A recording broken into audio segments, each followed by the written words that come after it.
Mahigit 600 kids ang sumugod sa Studio 6 ng GMA Network para sa last leg ng auditions ng Yagit. Matyaga silang pumila kasama ang kanilang mga magulang. Umaasang masungkit ang papel ng mga batang Yagit na sina Jocelyn, Tom, Ding at Eliza. Saan pa po kayo galing? Sa Soraya, Quezon Province pa po. Umalis kami ng madaling araw, kaya dumating na po kami dito halos 8:30 na. Nagulat po kasi kami, super dami ng mga bata. Simultaneous ang audition sa Ordaneta Center, Pangasinan.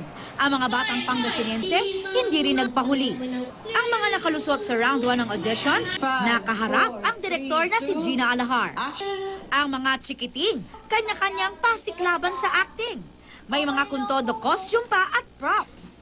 May mga tumulo ang luha. Hindi importante sa akin. Kahit saan ako makatira.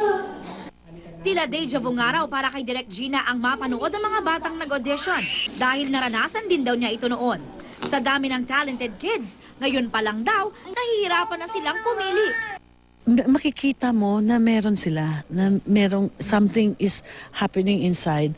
At kahit hindi nila masabi yung correctly yung linya nila, susubukan nila at nandun yung emosyon. Sa gitna naman ng audition, sinorpresa si Direk Gina ng kanyang mga anak at mga apo. Alika na, 003.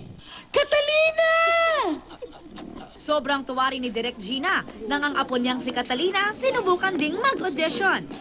Ulit lang ako, pumasok si may EP, Jojo. Meron daw bata na nagpapauna. Sa surprise, nag-audition siya.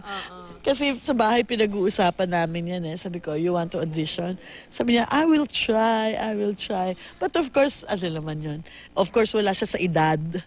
Isa, wala siya sa edad. Pangalawa, hindi siya marunong mag-Tagalog. Pero okay naman kanina. Gusto ko lang siyang makuna ng video. Pero kung si Direk Gina raw ang tatanungin, ayaw niyang pumasok muna sa showbiz ang apo. Aubrey Carampel updated sa showbiz happening.